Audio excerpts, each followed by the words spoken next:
जो मैं बिस्मिल्लाहिर्रहमानिर्रहीम नाज़रीन एक नए वीडियो के साथ हाजिर खिदमत हूँ और उम्मीद करता हूँ कि मेरी इस वीडियो को भी आप उसी तरह पसंद करेंगे जिस तरह मेरी पिछली तमाम वीडियोस को पसंद किया गया। नाज़रीन आज मेरी वीडियो का मौजू ये बच्चे हैं, ये मारू छोटी बच्ची है, ठीक है। असल में मैं जापान का देख रहा था कि वो इतने बच्चों से ट्रेनिंग शुरू कर देते हैं स्कूल में, बाकायदा स्कूल में, घर में नहीं।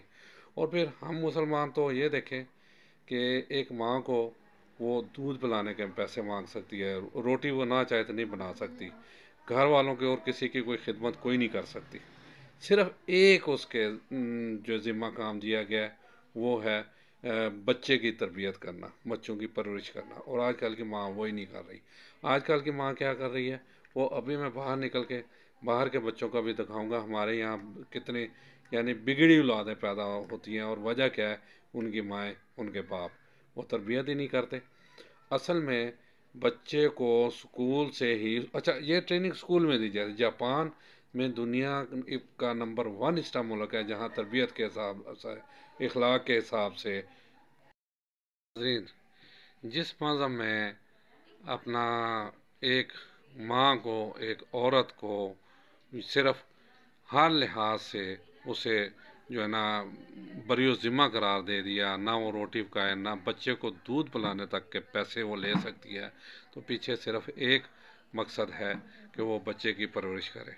और वो ही नहीं कर रही बाप, क्योंकि देखें बाप को इसलिए थोड़ा सा बरियो ज़िम्मा करा दे कि वो खाने का बंदोबस्त करता है।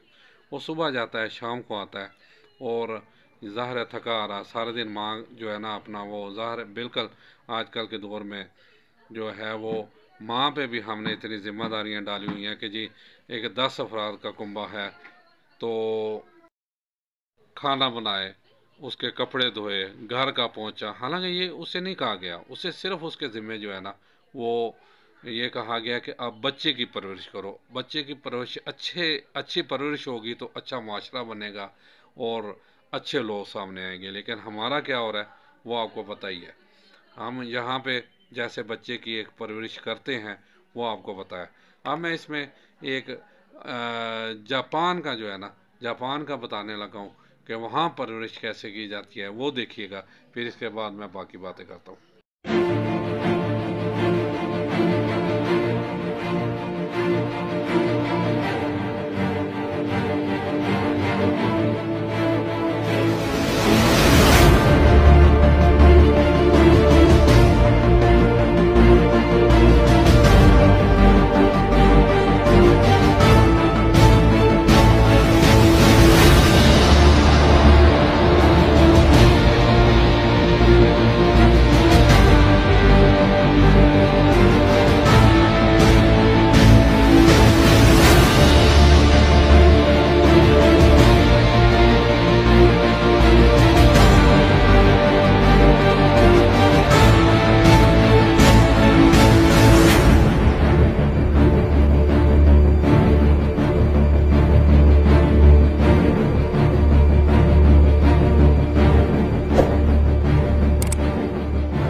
आप लोगों ने चाइना की यानी छोटी सी एक मैंने डॉक्यूमेंट्री आप लोगों को दिखाई कि कितने छोटे बच्चे, उनके तरबियत वो कैसे कर रहे हैं। इसीलिए दुनिया में पहले नंबर पे है वो इखलाक के एतबार से, तरबियत के हिसाब से। मैं एक छोटा सा वाक़या बयान करने लगा हूँ। एक वहाँ का लेक्चरर पाकिस्तानी है जो वहाँ पे प्रोफेसर है, वो इधर आया तो इधर यूनिवर्सिटी के लोगों ने एहतमाम किया कि उसे बुलाएं और उनसे कुछ सीखें।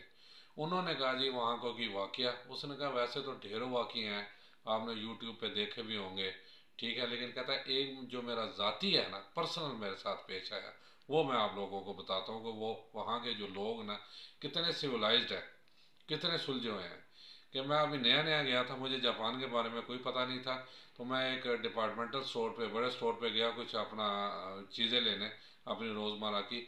तो चीज़ें लेके वो ट्रॉली लेकर पर काउंटर के पास आया, जब मैंने पैसे निकालने बिल पे करने लगा पता लगा मेरा पर्स ही नहीं है।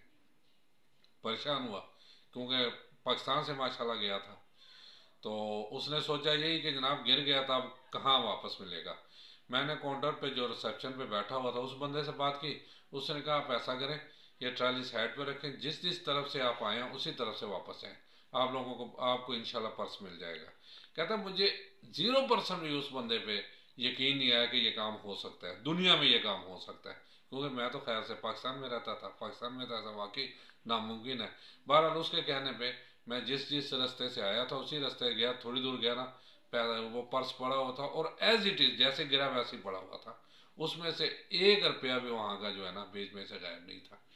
कहता मुझे इतनी परेशान हुई कि यार ये लोग कैसे हैं यहाँ के, यानी कि किसने यहाँ पे बहुत कोई नेक बंदा होगा ना तो उठा के किसी को दे देगा, उठा के रख लेगा, ढूंढेगा, लेकिन वहां से जरूर उठाएगा। वो उठाते भी नहीं है, पर्स उधर ही पड़ा हुआ। जनाब ये है तरबियत। वो पूरे, यानी एक तो कहा गया है कि तकरीबन 5 से 6 साल, 5 साल के करीब बच्चे को लेते हैं और पूरे 2 साल उसकी तरबियत, सिर्फ तरबियत करते हैं। ये जो मैंने डॉक्यूमेंट्री दिखाई आप लोगों को, उसमें देखे कोई उनके पास बुक्स वगैरह कुछ नहीं थी। उन्होंने सिर्फ बताया कि चेक किया कि ये बच्चे एक्सपर्ट हुए नहीं, किताबें खिलार दी, कुर्सियाँ खिलार दी, ये क्या करेंगे। वो लेके अंदर आए तो उन्होंने कुर्सियाँ तरतीब से रख दी और किताबें उठा के जहाँ थी वहाँ रख दी। जनाब ऐसे बनती हैं कौमें। हमारी कौम देख लें, इंशाल्लाह इसका पार्ट भी मैं आपको बताऊंगा पाकिस्तानी बच्चों का। पाकिस्तानी बच्चे माशाल्लाह इल्ला माशाल्लाह बाहर गेमें खेल रहे हैं, फजूल जो है ना टाइम ज़ाया कर रहे हैं। यकीन मानेंगे यहाँ बाहर 1-1 बजे तक इन्हीं छोटे बच्चों की आवाज़ आ रही होती है, यानी सोना महाल हो गया यहाँ पे। क्योंकि हमारी तरबियत ही माशाल्लाह ऐसी है। हमारे माएँ आजकल जो है ना वो टीवी से आगे उठते ही नहीं, या मोबाइल उनके हाथ में होता है या टीवी होता है, ठीक है। या आजकल माशाल्लाह हमारे जो सबसे जो इजी यहाँ पे दस्तयाब है वो जो पैकेज है, मोबाइल पैकेज, लगे रहो बस जो है ना। फिर औरतें माशाल्लाह वो तो वैसे भी कम ही बोलती हैं, तो बच्चों की तरफ ध्यान होता नहीं। अब मर्दों का भी कसूर है, मैं सिर्फ औरतों का ही नहीं कहता, मर्दों का भी। लेकिन औरत इसलिए कि उसे स्पेशली स्पेशली अल्लाह ताला ने सिर्फ एक काम दिया है, वो बच्चे की तरबियत, वही उससे नहीं होती। मर्द का ये बीच में है लाजमी जो अपना जुल्म है कि वो एक औरत ब्याह के लाता है और उसके ज़िम्मे जो कोई काम नहीं होता, लेकिन उसके समय 10 बंदे हैं कुंबे में, उनका खाना पकाना, उनके कपड़े धोना, उनके कपड़े इस्त्री करना, सारा ये मर्द का कसूर है।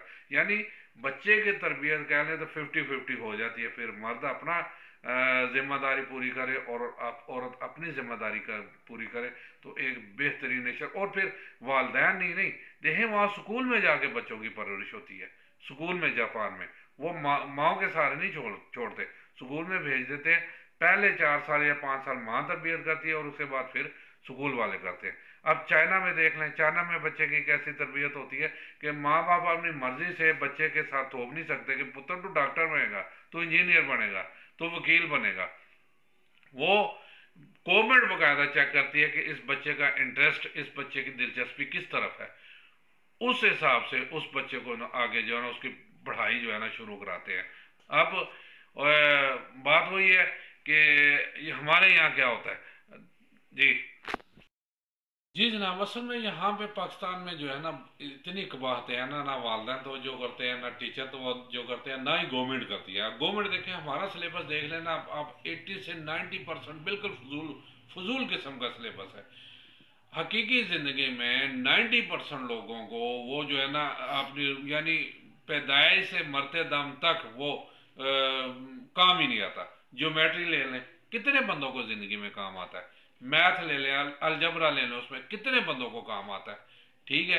और इस्लामियात में मैं कहता हूँ फजूल चीज़ें, यकीन माने कि ये सिर्फ तालीम का शोबा मुझे दे देना तो मैं पहले 2 साल बच्चों को तरबियत भी कराऊं और उसमें इन्हें सिर्फ कुरान पाक नाजराबाद तर्जमा जो है ना उसका बनाऊं, कारी बनाऊं बच्चों को। दूसरा, इंग्लिश क्लास साथ लगा लो, लेकिन स्पीकिंग क्लास, छोटे छोटे जुमले, ताकि बच्चा जो है ना हमारा इंग्लिश, क्योंकि इंटरनेशनल लैंग्वेज है, पढ़ाऊँ और उसके साथ तरबियत, बस ये चीज़ें हों। लेकिन यहाँ क्या होता है, इल्ला माशाल्लाह एक बच्चा जो है ना, अब शुरू में वीडियो में देखा होगा साथ मारूश के साथ मेरा बेटा बैठा हुआ है, ये आठवीं आठवीं का बैग मैं नहीं उठा सकता, जुल्म है। वो जो है ना ऑब्जेक्टिव टाइप सवाल होते हैं उन लोगों के, और फजूलियात उनमें कुछ भी नहीं होता। जो ज़रूरत होती है ज़िंदगी में सिर्फ वही पढ़ाते हैं। और दूसरा, जो पहले जो 2 साल तरबियत करते हैं वही प्रैक्टिकली आगे जाके सारा काम होता है। इसलिए खुदारा, अब ये अगर हमने एक जनरेशन बनानी है, हमने एक कौम बनानी है, तो हमने सबसे पहले ये चीज़ करना पड़ेगा, वालिदैन को भी अपनी जिम्मेदारी पूरी करनी पड़ेगी, और उसके बाद स्कूल वालों को भी अपनी जिम्मेदारी पूरी करनी है। इसके साथ मैं एक और अटैच करूँ, यही मेरा बच्चा 8वीं में, वो स्कूल से बुलाया जी, ये इसमें ये कमियां, मैंने कहा आप डेली इसका डायरी पे मुझे रिपोर्ट दे दिया करें। सिर्फ यानी ये तकरीबन महीना पहले बात है, सिर्फ दो दो दफ़ा उस पर लिखा आया। अब बैग नीचे पड़ा, यहाँ पड़ा होता मैं आपको बता देता, उसने सिर्फ 2 दफ़ा लिखा है। यानी इतनी जिम्मेदारी ने महसूस करते कि मैंने कहा, उसने कहा जी 8 बच्चे ऐसे हैं कि जो प्रॉपर जो नहीं है, आप कह रहे हैं इंटेलिजेंट है, मैं कोई बात नहीं, मैंने कहा मैं दावे से कह सकता हूँ उन 8 में से भी 7 वालिदैन स्कूल में नहीं आए होंगे, मैं आया हूँ ना। तो मैं आपको एक, फिर भी मैं रिक्वेस्ट की, मैंने कहा जी माना ये आप लोगों का काम नहीं है डायरी पे लिखना मुझे, लेकिन मेरे बच्चे के लिए, बच्चे के फ्यूचर के लिए आप जो है ना डेली डायरी पे मुझे इस बच्चे की, हालांकि उनकी ड्यूटी में ये शामिल है, उनके फ़राइज़ में ये शामिल है बच्चे की डेली रिपोर्ट देना, लेकिन नन्ना जी माशाल्लाह वो जो है ना अपना उनके तो ये काम ही नहीं है, ये वालदान का काम है। यानी बच्चे को स्कूल में करो, ठीक है, स्कूल में नहीं पढ़ता जी, उसके बाद बच्चे की ट्यूशन लगाओ, ट्यूशन में भी नहीं पढ़ता, नहीं आज आके वो भी कहते हैं ये घर से काम करवा के लें, स्कूल में कहते हैं ये घर से काम करवा के लें। भाई भेजने का फायदा क्या है? यानी पैसे उधर भी खर्चे इधर भी खर्चे, अगर घर में ही पढ़ाना बच्चे को तो फिर हम घर में ही बिठा लेते हैं। यहाँ बेड़ा गर्क है, सिस्टम का बेड़ा गर्क है, सिस्टम यानी जैसे दूसरे इदारों में रिफॉर्म्स होनी चाहिए, ऐसे बहुत ज़रूरी है कि जो है ना हमारे तालीमी इदारों में भी रिफॉर्म्स होनी चाहिए। मैं कहता हूँ वालदैन में भी रिफॉर्म्स होनी चाहिए, वालदैन भी जो है ना वो बाद इला माशाल्लाह जैसे वालदैन है ऐसे ही आगे फिर औलाद जो प्रोड्यूस हो रही है, ऐसे ही जैसे तरबियत करते हैं ऐसे ही आगे जो ना बच्चों का हाल है। तो खुदारा मैं तो दुआई कर सकता हूँ और रिक्वेस्ट कर सकता हूँ सब वालदैन से, सब टीचर से, देखें वालदैन टीचर और बच्चा, ये एक ट्रायंगल ये बन के जो है ना एक कौम बनेगी। अगर नहीं, अगर इसमें एक भी मिस होगा तो कौम नहीं बन सकती जनाब। इसलिए खुदारा आप जापान को रोल मॉडल बनाएं। और दूसरी बात ये देखें, सबसे बड़ा जुल्म हम पे जो है ना वो अंग्रेजी का थोपा हुआ है, बच्चों को बस अंग्रेजी के चक्कर में बच्चा पढ़ता ही नहीं है। दुनिया का मुझे इंग्लैंड के अलावा जो है ना बरतानिया के अलावा एक मुल्क भी दिखा दें जिसने इंग्लिश में तरक्की की हो अपने मुल्क की। सब वहाँ जो है ना उनकी अपनी जबानें, जैसे हमारी उर्दू है, ठीक है, अपनी जबानों में तालीम दे के तरक्की की है। एक हमारे ये एशिया में पाकिस्तान, इंडिया, बांग्लादेश, और इन तीनों में हम माशाल्लाह बिल्कुल आखिर में है, हर काम में आखिर है। तो होना तो यही चाहिए कि इंग्लिश को जो है ना किक आउट करना चाहिए, उसके बजाय हमारी अपनी किताबें जो है ना उर्दू की होनी चाहिए। अगर ये नहीं कर सकते, चलो बहुत खर्चा आता है, तो दूसरा भी तरीका यही है कि बच्चों को शुरू में दो दो साल सिर्फ इस पे लगा दें कि एक नाजरा कुरान पाक बाद तर्जमा ग्रामर के साथ, और इंग्लिश स्पीकिंग क्लास होनी चाहिए। बच्चे को छोटे छोटे जुमले दे के, ताकि 2 साल बाद बच्चा तैयार हो जाए, अंग्रेजी बोल सके, उसके वो किताबें भारी ना लगे, वो इंग्लिश से भागे ना। और तीसरा उसकी तरबियत, रोज़मर्रा का उठना बैठना कैसा है, खाना कैसा करना है, सारा कुछ ये है ना। तो जनाब मैं तो अपना ये एक मशवरा ही दे सकता था, करना जो ऊपर जो बड़े बैठे हुए हैं जाहिर है उन्होंने करना है, और वो नहीं करेंगे कि उनके बच्चे तो सारे बाहर पढ़ रहे हैं। यहाँ भी अगर है तो कोई कैनेडा में पढ़ रहा है, कोई एक्शन पढ़ रहा है, कोई किधर पढ़ रहा है, बीकन हाउस में पढ़ रहा है, ओ लेवल लेवल वहाँ से हो रहे हैं। हमारे आपके बच्चे गवर्नमेंट स्कूलों में होते हैं, हमने तो नहीं देनी, ना टीचरों ने तवज्जो नहीं दी, कौन करेगा। उम्मीद करता हूँ जी आप इसके बारे में कम अज़ कम सोचना ज़रूर करेंगे, कम अज़ कम वालिदैन ज़रूर सोचना शुरू करेंगे, और टीचर ज़रूर सोचना करेगा। कमेंट्स बॉक्स में जाके इसमें मुझे ज़रूर कमेंट्स दीजिएगा। नेक्स्ट इसी एपिसोड इंशाल्लाह मैं पाकिस्तानी बच्चों पे बनाऊंगा कि पाकिस्तान हमारे बच्चे कैसे वक्त ज़ाया करते हैं। इजाज़त चाहता हूँ जी, अस्सलाम वालेकुम वरहमतुल्लाहि वबरकातुहू।